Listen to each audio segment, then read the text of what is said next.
So yun guys, ngayong hapon guys, naisipan kong i-video yung ating solar setup. Punta tayo rito guys sa likod sa ating power house. Yun na yung power house natin guys, so maliit lang.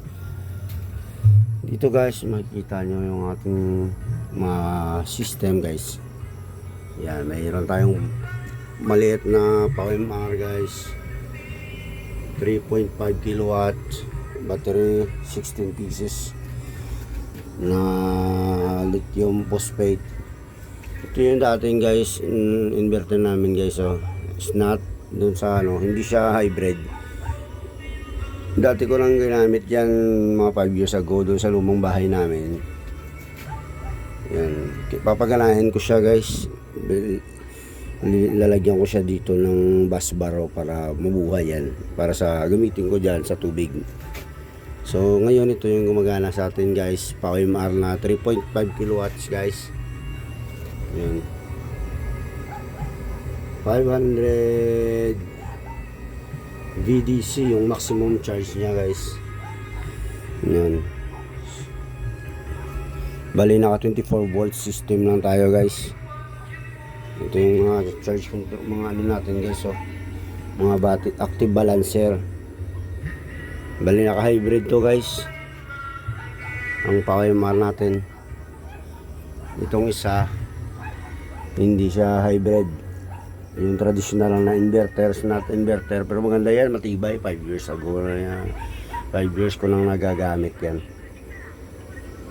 sa lumang bahay pa namin. So ito yung ating mga bus bar guys, so hindi ko pa nakakabitan ng linya to guys, papaganahin ko pa yan. Ito medyo na palpak yung pagkabili ko dito guys, so maliliit pala yung nabili ko. Yan, kaya tingnan ko pa kung anong magagawa ko dyan. Maliliit, bubutasan ko na ng malaki, dudoblihin para mas mapakinabangan pa yan. Try lang natin. Ito yung mga connector dyan. Ito yung bus bar na nabili ko, napakaiksi. Sa picture lang pala siya mahaba guys.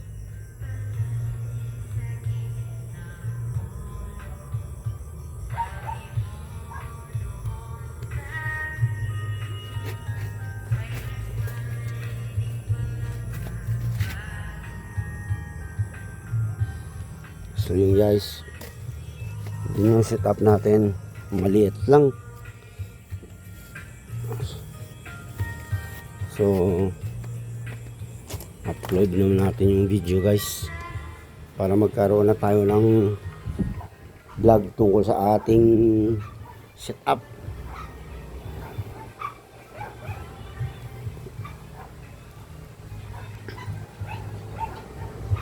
Pasa ko muna dyan sa laptop guys, so para mabilis yung pag-upload.